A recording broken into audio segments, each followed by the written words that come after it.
Welcome again to my channel. Ngayon po may isang company na gustong maglagay ng produkto nila sa tindahan. Kaya may libreng seminar or product knowledge silang inahanda para sa amin. Para sa ganon, may i-alok namin ito sa ating mga ka-agri or kasangga kung maka-encounter na sila ng ganitong problema. At kung naghahanap sila ng mga soil conditioner, foliar at saka insecticide, I'm sure po marami po kayong matutunan nito. Kaya wag po kayong aalis, samahan niyo po ako hanggang matapos ang video ito. Thank you!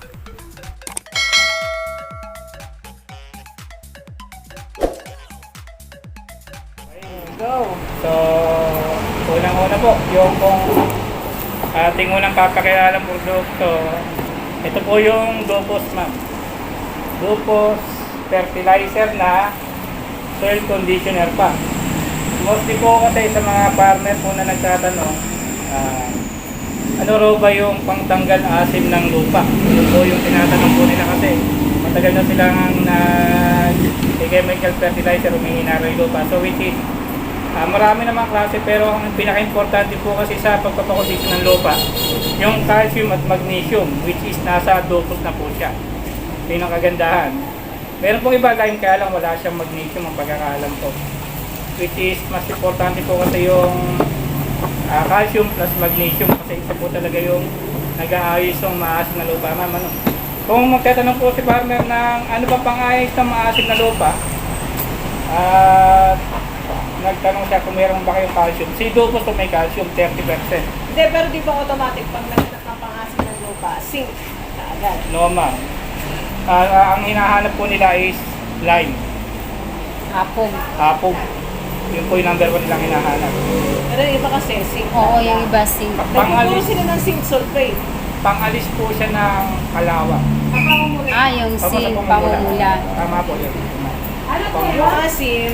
Yung sa asin po, yung acidity ng lupa man. Ang pangtanggal po. Usually yun, nalalaman pag nagpa-soil analysis. Opo, Oo, pero tama. kahit po hindi siya ma'am soil analysis, makikita po talaga yung sintomas na. Pagka nagtapos sila ng fertilizer, kahit madami, sa halip na bumulas ng maganda yung halaman, mabagal siya. Yun yung sintomas na mahina na yung lupa. Kaya ibig sabihin, Lang po. Ganito.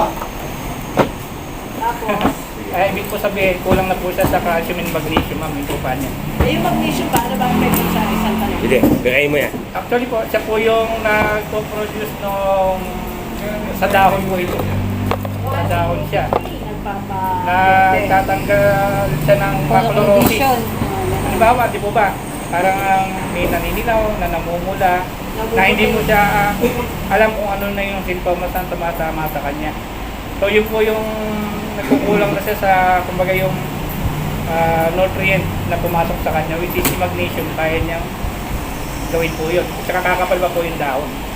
Nung po kahit anong bagay na Papakondition na yung mga dahon. Opo. Yun po yung isa sa kaya niyang gawin. So ganun po, maganda po sa kay Dupos, fertilizer na soil Conditioner ba? conditioner po. Timing application. Opo, ayun po, maganda po yung timing po ng application, palagi lang pong basal na application. Bago magtanim. Paupo. Paupo. Sana bago maglilinan. Yes, sir. Yun po, tama po Punlaan yun. or lipatanim? Yung iba naman po, pagka medyo late na, pag nakalinang na sir, pwede rin pa rin po yun. Kaya pinakamaganda sa linan. Opo. So yun po yun. Tapos ang recommended rate po niya, pinak sa palay po tsaka mais, 10 bag. Per hectare. Per hectare po yun. Tapos po, pagka po sa gulay naman, mas mataas po siya kasi high value crop, mas maselan, 15 bag. Sa gulay. Opo, sa isang hektarya po yun. Kumbaga po, kung sa palay po, 1,000 square meter. Kung sa gulay po, 1,000 square meter, 1.5 bag. Ganun lang po, para mas Sa gulay. Opo. Kasi po yung mga ibang nagugulay, maliliit lang yun. 20. Ano ba Kaya yan? po, Ito, resibo. Tapos yung round up, 3 galon. Tatlong galon. Tsaka kagandahan po nito, Kuya Larry, yung Venus side na isa, andyan na. nasa abot lang. Yung nakakahon na kuha mo na. Kagandahan po sa kanya, wala po siyang overdose. Hindi po katulad ng chemical fertilizer. Kasi soil conditioner Eh, po paano siya. naman kung hindi naman na-consume na Yan, yan. pagod na sa bag yung spray niya? Parang halimbawa, kulang. Oo, kulang. Yung area Budget niya. na, oo. Low budget. Minimum po yung ano po, gulay or pare. Pareho. Bakit sir, Epekto nun. bakit sir dalawa yan? Ano yung isa? Ano yung isang 0.20? Kapan sir, kumbaga ito po naka 2 kilogram lang siya. Per kilo, Dikong. Okay. Yung isa sako. Kung ito, naglagay ka hinalo mo sa taba, sa pataba, hindi ka na magbabawas ng pataba. Pwede po magbawas at 50-14 na. Paano Ang range po niya, every 1 bag chemical fertilizer, 2 bags ng lubos. 1 bag fertilizer, Equals 2 bags po na Magkano sir sa ganyan? ito po sa ngayon sir is 580 po natin. Ito, kinuha ko na yung mga SRP niya eh. 5.8 sa akin niya. Ako. So sa 10 bulto, 5.8 agad ang paupo. 5.8. Sa ano, mas mga makakatipid tatlong kung tao. magdudukos o sa may pataba. Hindi kasi kagandahan naman ito. Organic ba sir? Siya hindi rin. Chemical din. Actually sir, hindi naman siya tinawag na organic eh, pero natural kasi yung form niya eh. Kumaga natural po siya, minina lang po siya, gano'n na siya binuo. Solid din na ano. Opo. Solo na, So, na chemical. natural phosphate po siya. Kagandaan po nun, hindi po siya katulad ng ibang chemical fertilizer na sumisingaw. Ito kahit na 5 taon ng imbak, Nandun lang. andun lang. Yung urea, pagka inimbak mo siya ng ano yung beneficiary. Paano mo yung makikita na nagdukos ka? Parang gano'n. Yung Yung talab niya, yung talab. Paano mo Nang? compare doon sa... Okay po. Mas matagal po siyang atakihin ng pulis pag Hindi mo makikita yung bulas na hinahanap natin kasi si farmer pa bulas yung hinahanap. Sa atin po, yung tibay ng halaman mismo.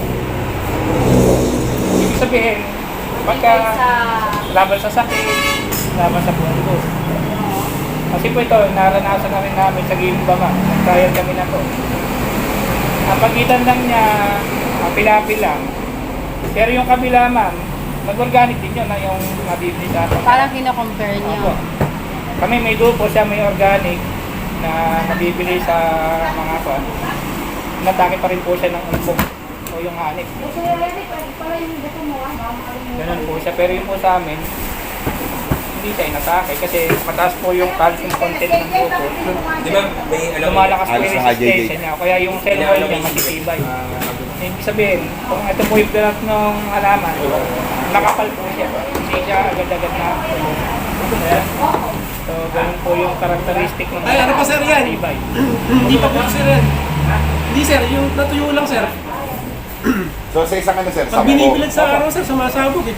Sampo Pero sa nabibilad rice, sa saka araw, sa corn. Sir, napupulitan yung Pero kung sa tagaraw po yan, Oo, sir, pero kung pag bibilad sa araw. pwede po tayo mag-reduce. So, Mga up ito, to 60%. Oo, sir.